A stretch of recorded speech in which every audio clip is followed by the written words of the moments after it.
Hi friends, welcome back to Theo math vibes. ഞാൻ Shivalakshmi. Math മൈൻഡിൻ്റെ പുതിയൊരു സെക്ഷനിലേക്ക് സ്വാഗതം.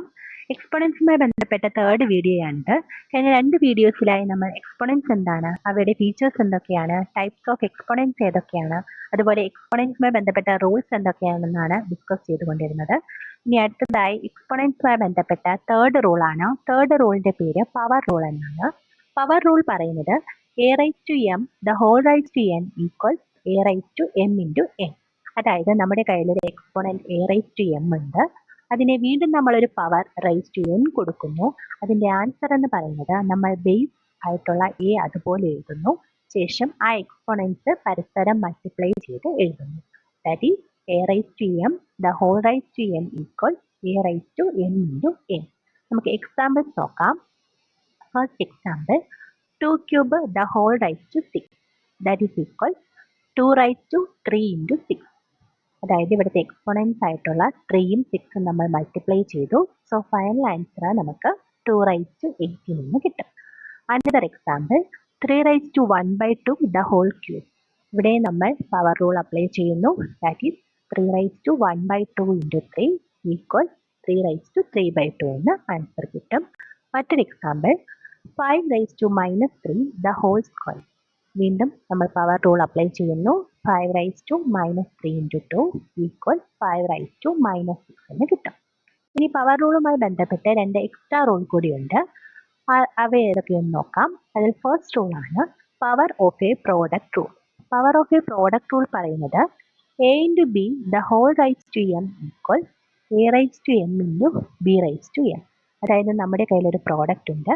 ആ പ്രോഡക്റ്റിന് നമ്മളൊരു പവർ എടുക്കുന്നത് അതിലെ ഓരോ ഫാക്ടേഴ്സിൻ്റെയും പവർ എടുത്ത് മൾട്ടിപ്ലൈ ചെയ്യുന്നതിന് ഈക്വൽ ആയിരിക്കും. അനദർ റൂൾ എന്ന് പറയുന്നത് power of a quotient rule. Power of a quotient rule പറയുന്നത് a by b the whole raised to m equal a raised to m divided by b raised to m. അതായത് നമ്മുടെ കയ്യിലൊരു quotient a by b ഉണ്ട്.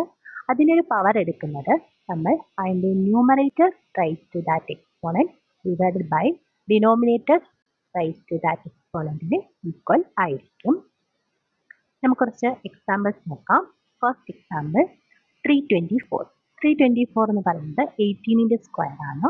18നെ നമുക്ക് factorise ചെയ്യുമ്പോൾ 6 into 3 എന്ന് എഴുതാം. So 18 സ്ക്വയറിനെ നമുക്ക് 6 into 3 the whole square എന്ന് എഴുതാം. That is equal 6 square into 3 square എന്ന് എഴുതാം. 6 square into 3 square എന്ന് പറയുന്നത് 324 ആണ്. മറ്റൊരു example 5 into 7 the whole raised to 6. ഇവിടെ നമ്മൾ പവർ റൂൾ അപ്ലൈ ചെയ്യുന്നു. So 5 raised to 6 into 7 raised to 6 എന്ന് കിട്ടും. മറ്റൊരു example 2/3 the whole square, that is equal 2 square divided by 3 square. നമുക്ക് കുറച്ച് ക്വസ്റ്റ്യൻസ് പ്രാക്ടീസ് ചെയ്യാം. First question x square into y square the whole cube, that is equal x square the whole cube into y square the whole cube. So we get x raised to 6 into y raised to 6. മറ്റൊരു problem x raised to 4 the whole raised to 0. So we get x raised to 4 into 0, that is equal x raised to 0.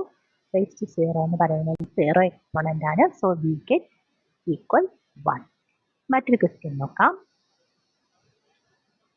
2 into x into 3 into x square the whole square. അതായത് നമ്മുടെ ബ്രാക്കറ്റിനകത്തുള്ള 2ഉം 3യും കൂടെ നമുക്ക് multiply ചെയ്ത് 6 എന്ന് എഴുതാം. അതുപോലെ എക്സും X സ്ക്വയറും മൾട്ടിപ്ലൈ ചെയ്ത് എക്സ് ക്യൂബ് എന്ന് എഴുതാം. So we get 6x cube the whole square. ഇതിനെ നമുക്ക് പവർ റൂൾ അപ്ലൈ ചെയ്താൽ 6 square into x cube the whole square എന്ന് വരും. That equal 36 into x raised to 6 എന്ന ആൻസർ കിട്ടും. മറ്റൊരു എക്സാമ്പിൾ നോക്കാം. 3 into 9 the whole square. So we are applying the power rule. We get 3 square into 9 square, that is equal 9 into 81. We get 729. മറ്റൊരു question നോക്കാം. 3/2 the whole raised to 4, that is equal 3 raised to 4 divided by 2 raised to 4. We get 81 divided by 16. മറ്റൊരു question 5/6 the whole raised to 3/2. നമ്മളിവിടെ apply ചെയ്യുന്നത് power of a quotient rule ആണ്. So we get 5 raised to 3/2 divided by 6 raised to 3/2. നമുക്ക് ന്യൂമറേറ്ററിനെ നമുക്ക് split ചെയ്ത് എഴുതാം. അതായത് 5^1/2 the whole cube എന്ന് എഴുതാം. അതുപോലെ 6^1/2 ദ ഹോൾ ക്യൂബ് എന്ന് ഡിനോമിനേറ്ററിനെ എഴുതാം. സോ നമുക്കറിയാം 5^1/2 എന്ന് പറയുന്നത് √5 ആണ്. അതുപോലെ 6^1/2 എന്ന് പറയുന്നത് √6 ആണ്. So we get √5 the whole cube divided by √6 the whole cube. We get √5 into √5 into √5 the whole divided by √6 into √6 into √6. ഇനി √5 into √5 എന്ന് പറയുന്നത് 5 ആണ്. അതുപോലെ √6 into √6 എന്ന് പറയുന്നത് 6 ആണ്.